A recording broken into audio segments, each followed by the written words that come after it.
homem pobre, de saúde frágil, conseguiu ter tanta força? O que havia por trás dos óculos, da peruca e da voz mansa que convencia até mesmo os mais incrédulos? Afinal, quem era Chico Xavier? Para cada um, uma resposta. Ele veio com uma missão maravilhosa, isso aí ninguém tem dúvida. Para mim, ele era simplesmente o meu pai. Quem era esse mineiro de pouco estudo? Chico Xavier foi o maior paranormal ou maior sensitivo da história da humanidade. É um grande professor. É um marco divisor no espiritismo. Que poder tinha esse homem? Esse homem veio enviado de Deus. Era o Chico, nosso amigo, nosso apoio para tudo, né? Que homem foi esse que trazia para as mães o conforto de mensagens dos filhos mortos? Que ele nos envolvia, a nós mães, com tanto amor, com tanto carinho, e numa empatia tal que ele sofria conosco, que ele nos consolava. Célia é da mesma cidade de Minas Gerais onde Chico nasceu, Pedro Leopoldo. Conheceu o médium quando ainda era criança. Quando em 83 perdeu o filho Rangel com 3 anos de idade, num acidente banal, foi a Chico a quem recorreu. E eu coloquei os 2 braços no joelho dele assim, abaixei a cabeça e chorei. E naquele momento eu fui envolvida por uma paz tão grande, um bem-estar tão grande. As mães que já perderam filhos sabem do que eu estou dizendo. Aquele nó na garganta, aquele coração como se tivesse mãos de ferro apertando. E naquele momento aquilo tudo tinha ido embora. Se eu levanto os olhos, ele estava olhando para mim e falou comigo assim: não sou eu não, minha filha. É o seu filhinho que chegou aí por trás e te abraçou. Mas não foi só. Chico psicografou mensagens que teriam vindo de Rangel. E a mãe não duvida que eram palavras do filho. Eu não precisava de nenhuma prova que era ele. E ele me deu muitas. E aí a gente encontra na mensagem de Chico os nomes do meu pai, da minha irmã que havia partido em 1972, de uma tia do meu marido que havia partido aos 18 anos em 1954. A vida foi muito dura com ela. Tempos depois, mais uma dor imensa. A morte da filha, Mariana, com 27 anos. Desta vez, Chico já tinha morrido, mas os ensinamentos dele ficaram. Acho que o Chico, de alguma forma, ele amparava minha filha do lado de lá. Então, ele não fez falta nesse sentido de não estar mais aqui entre a gente. O maior médium brasileiro deixou um rastro de admiração que resiste ao tempo, aos credos, às teorias científicas. Mas Chico deixou como herança também um enorme mistério. Perguntas sem respostas. O homem, hoje idolatrado pelos seguidores, sofreu antes de ser reconhecido. Quem vai acreditar em mim? Se perguntava o menino Chico. Foi uma infância difícil na pequena cidade mineira de Pedro Leopoldo. Aos 5 anos, ficou órfão de mãe. Logo começava a ver espíritos. Vou te contar um segredo, quer? Nesta cena inédita do filme Chico Xavier, o pequeno Chico aparece conversando com a mãe já morta. Você é o homem mais especial e corajoso que tem por esse mundo todinho. Especial é diferente? É porque eu vejo e escuto que ninguém mais vê e escuta? Era mesmo um garoto diferente. E o pai ficou assustado. E meu pai não concordava com as minhas informações sobre vozes que eu ouvia. E o sacerdote que me confessava era um espírito de alta elevação. Ele, então, me aconselhou a aceitar um emprego aos 10 anos de idade, para que meu pai, impressionado com o que eu dizia, não promovesse a minha entrada no sanatório. Eu me empreguei numa fábrica de tecidos. Aos 21 anos, desacreditado, chamado de louco por muita gente, algumas vezes Chico Xavier se recolhia e vinha descansar e pensar à beira deste açude. E teria sido aqui que ele viu pela primeira vez o espírito de Emmanuel, que o acompanhou por toda a vida. Poucos meses depois do encontro com o guia espiritual, chegou às livrarias o livro que escandalizou o país, Parnaso Além Túmulo. E ele colocou no papel poemas assinados por Castro Alves, Olavo Bilac, Augusto dos Anjos, e estrofes, e rimas, e versos, e estilos muito impressionantes. Era uma coletânea de 59 poemas, todos inéditos, assinados por poetas famosos e já falecidos. Todos os jornalistas da época, acadêmicos da época, ficaram impressionados também. Por causa daquele livro, o Chico virou alvo de sucessivas investigações, né? Então, como se explica isso? Porque ele dizia, os livros não me pertencem, eu não escrevi nada, eles, os espíritos, escreveram. Foi a primeira obra de uma intensa produção literária, sucesso de vendas. Mas Chico nunca recebeu um centavo. Viveu com o salário de escriturário até se aposentar. Toda a renda dos direitos autorais foi para instituições espíritas. Os livros não me trouxeram dinheiro e nem me dão dinheiro, mas me trouxeram aquilo que eu considero muito acima do dinheiro, que é a amizade de muitos amigos. Ele ganhou projeção nacional a partir da sua primeira e histórica participação na TV em 1971. No programa Pinga Fogo, ele respondia perguntas de todos, jornalistas, da plateia e de convidados. Foi a primeira vez que uma sessão mediúnica espírita foi transmitida e realizada dentro de um estúdio de televisão, ao vivo, né? Hoje, o Brasil é a maior potência espírita do mundo.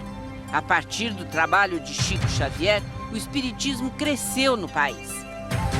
Ele tem um legado fundamental, ele criou padrões da prática da caridade, padrões na literatura, padrões de exercício da prática mediúnica, o próprio ritual de exercício da prática mediúnica, especialmente a psicografia.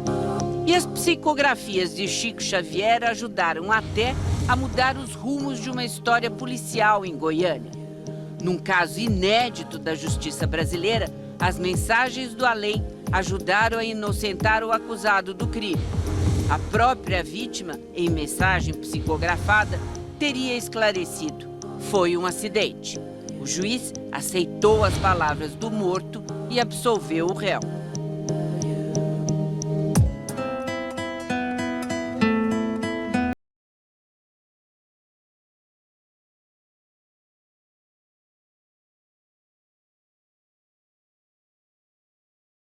E superou barreiras em várias religiões.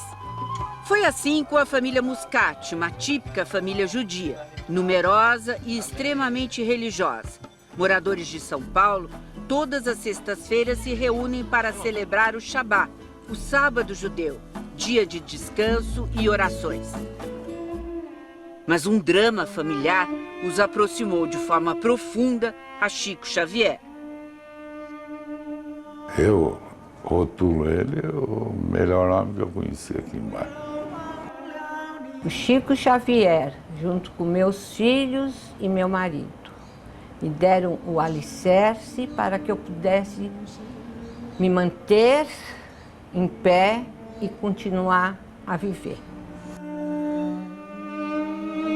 A morte inesperada do filho primogênito, Roberto, há 31 anos, abalou intensamente a família. Aos 19 anos, ele fez uma cirurgia de desvio de septo e sofreu um choque anafilático, uma reação alérgica súbita, com os medicamentos pós-cirúrgicos, e não resistiu. Olha, a morte do meu filho realmente foi o fim do mundo. E é o fim do mundo até hoje. Mesmo passado tanto tempo. Fazem 31 anos que meu filho desencarnou e parece que foi ontem.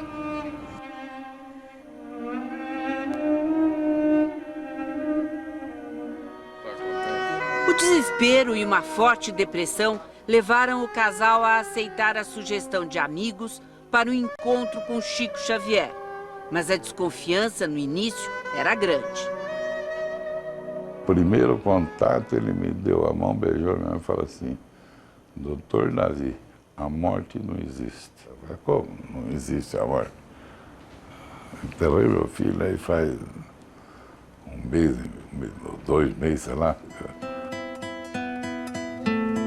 Quando as cartas de Roberto começaram a chegar, a surpresa. Lá estavam detalhes que só a família poderia saber, inclusive palavras em hebraico, idioma que Chico não conhecia.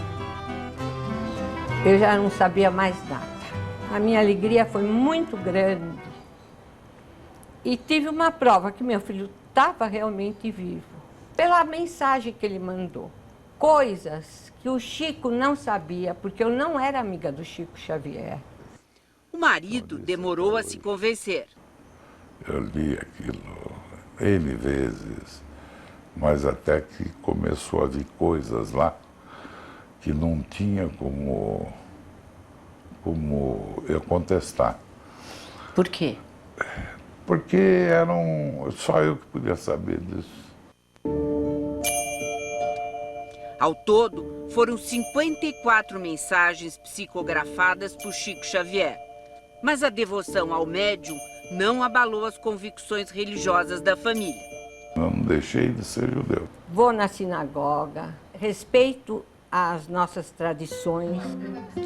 Independente de crença ou religião, Chico Xavier conquistou um lugar especial nesta casa.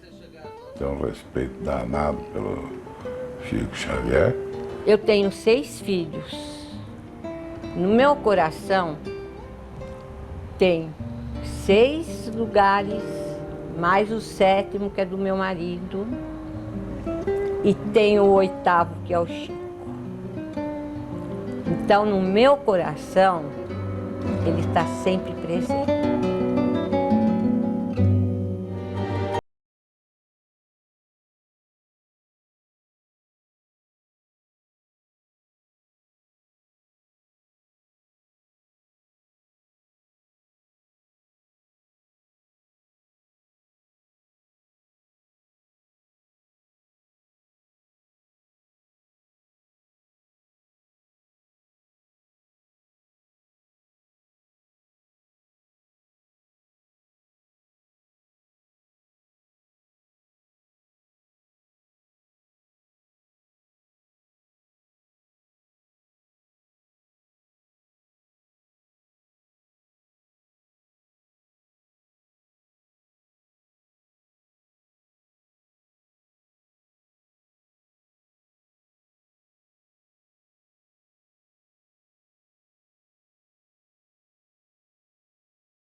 Ele era um fenômeno.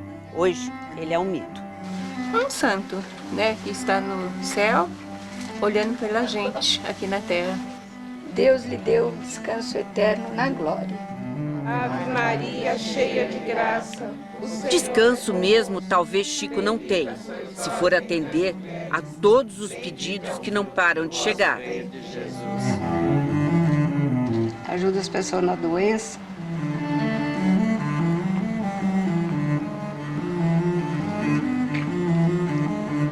Na tristeza. Dona Isolina vende flores em frente ao cemitério. Quando Chico era vivo, mandava flores para ele, que sempre devolvia uma, de presente.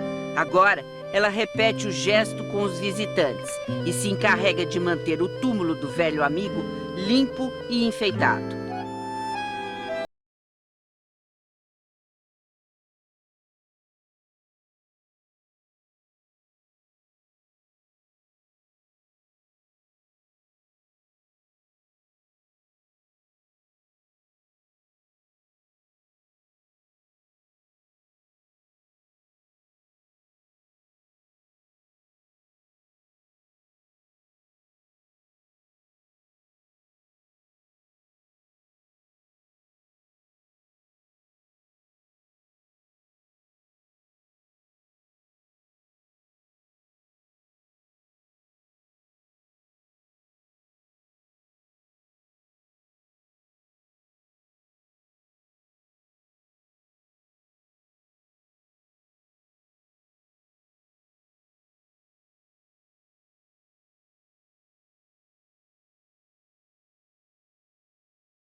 Polêmica.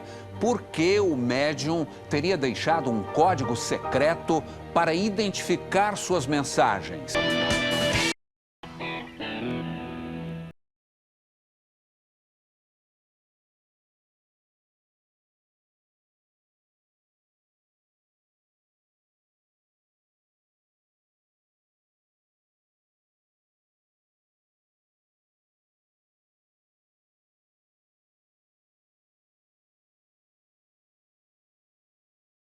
Com uma rapidez espantosa, a psicografia tornou famoso o médium de Uberaba, portador de obras inacreditáveis e de mensagens que aliviaram a dor e o luto de milhões de brasileiros.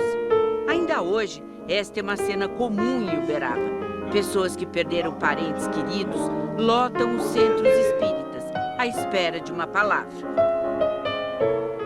É muito difícil a gente perder um filho com 21 anos, plena vida, um menino que gostava de viver intensamente, um filho sem vícios, um filho carinhoso.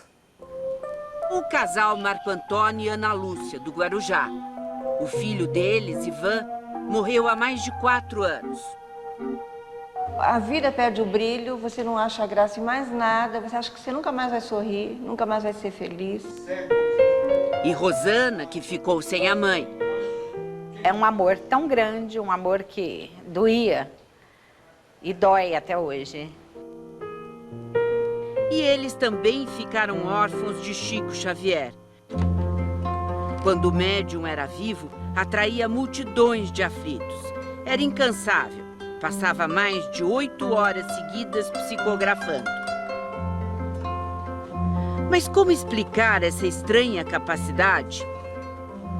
Para a ciência, a mediunidade de Chico Xavier permanece um mistério.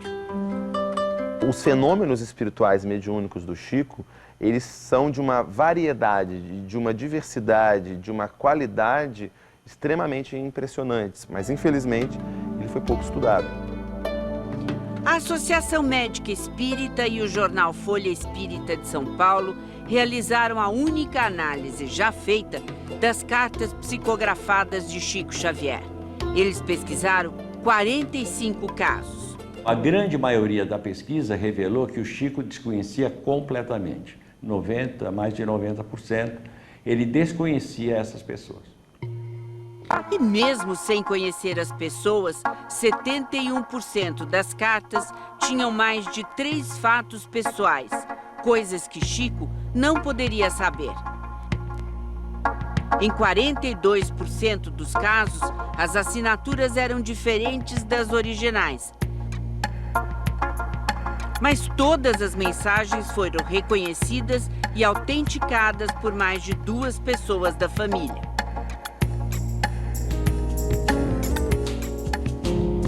Chico era incansável.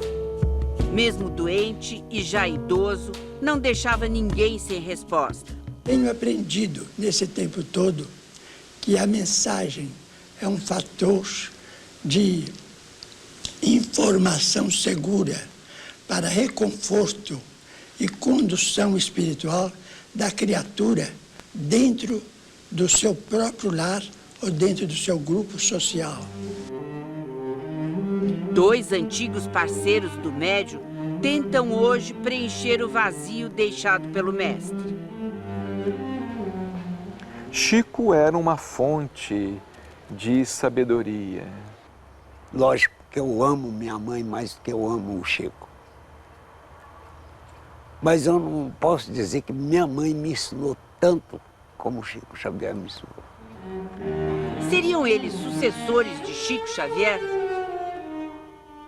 Chico Xavier não tem substitutos, ele não tem sucessores, não é? Cada um de nós, médiuns, cada um cumpre o seu trabalho, faz o que pode, dentro de suas limitações. Eu não dou conta de amar o tanto que ele amou. Eu não dou conta de trabalhar o tanto que ele trabalhou. Eu não dou conta de tolerar o tanto que ele tolerou. Então, como é que eu vou ter essa pretensão?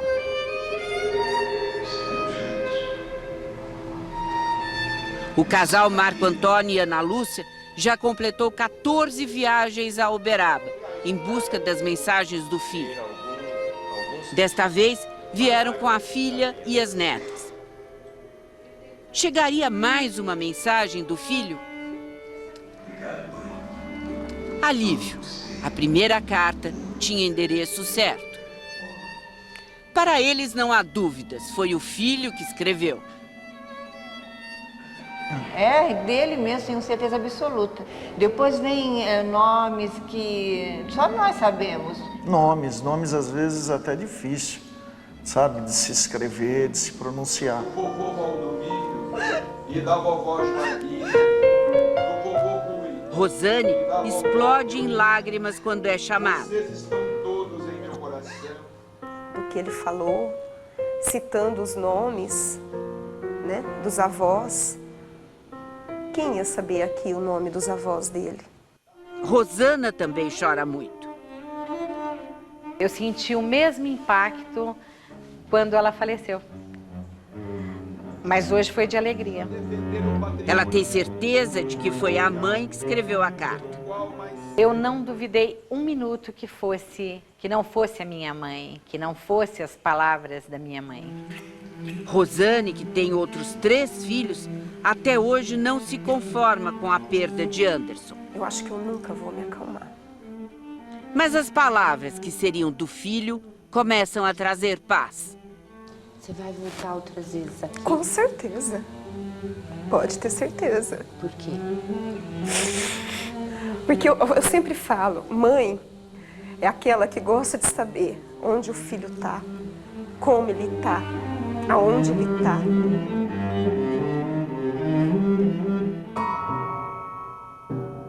O homem que passou a vida conversando com espíritos, agora fala com vivos? Depois de morto, Chico Xavier criou mais um enigma. Seria ele o autor das mensagens captadas por seus seguidores? Ele já se comunicou através de diversos médiuns, inclusive por meu intermédio. Eu recebi uma carta dele. 2, aliás, 2. Entreguei muito de minha vida ao trabalho mediúnico, mas os encontros e as lições advindas dos corações de mães, de pais e de tantos outros me revelam um amor que eu pouco conhecia. Mensagem psicografada pelo médium Celso de Almeida Afonso em 25 de abril de 2009, 7 anos depois da morte de Chico Xavier. 2 médiuns, uma versão.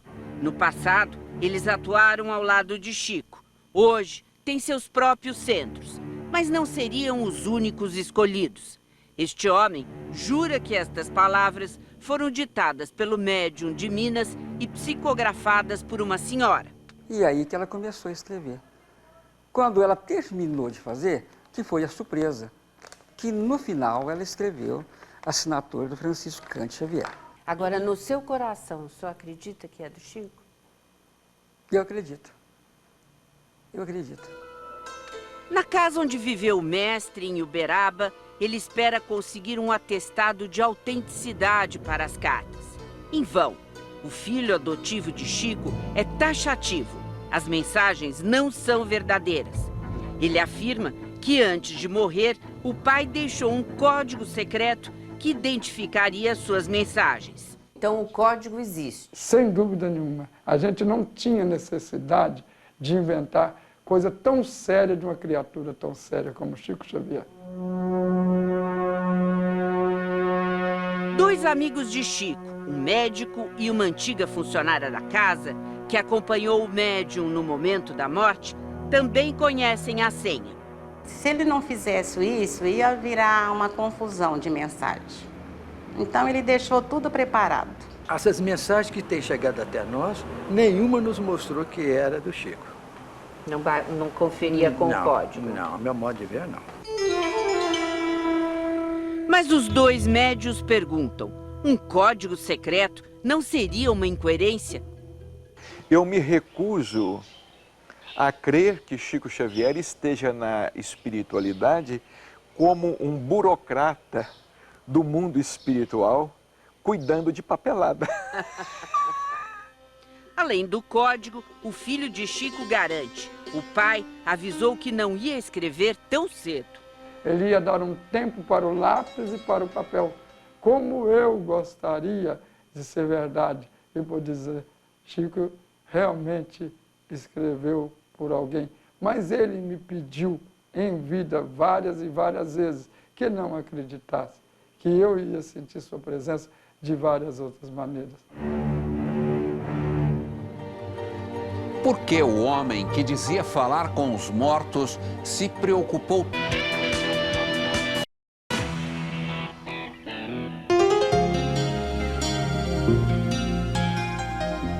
O que será que faz dessa cidade mineira um lugar tão especial para os admiradores de Chico Xavier?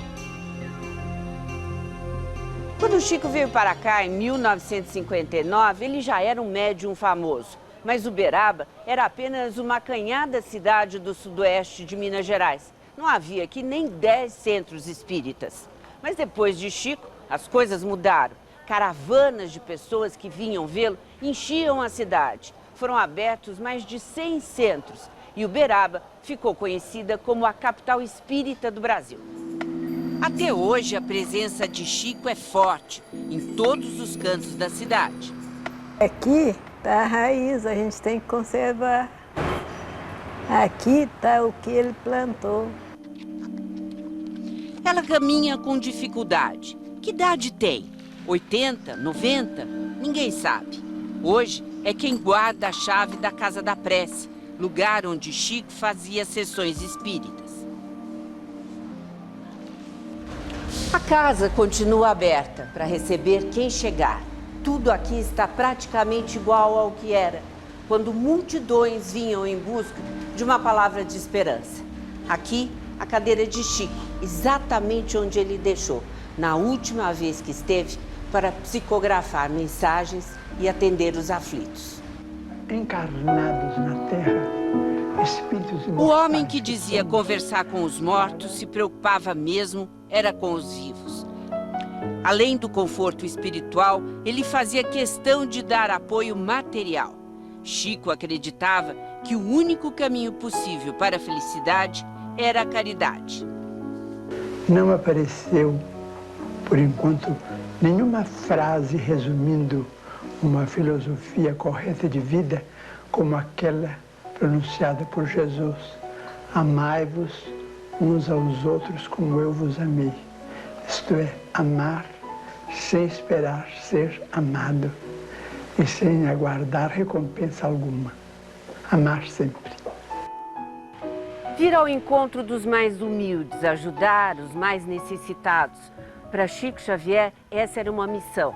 Durante anos, todos os sábados, no início da tarde, ele ficava na sombra daquele abacateiro ali para fazer uma grande distribuição de alimentos, remédios, roupinhas de nenê. Não era preciso fazer uma ficha ou ter o nome numa lista. Quem chegasse, levava a sacola com donativos.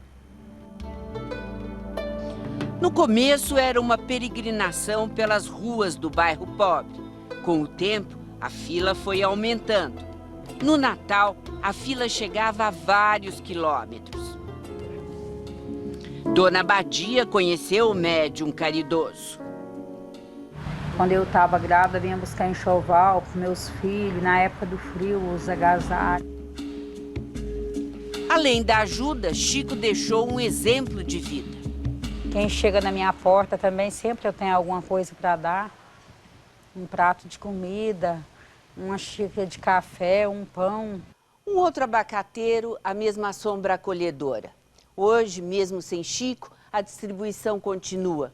Ela acontece agora nesse centro. E a nova árvore foi plantada ali para lembrar os velhos tempos.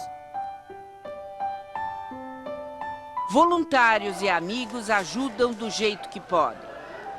O médico pessoal de Chico Xavier, o Dr. Eurípides, dá assistência médica gratuita desde a chegada do médium em Uberaba. A presença do Chico proporcionava àqueles que estavam em torno dele de ajudar.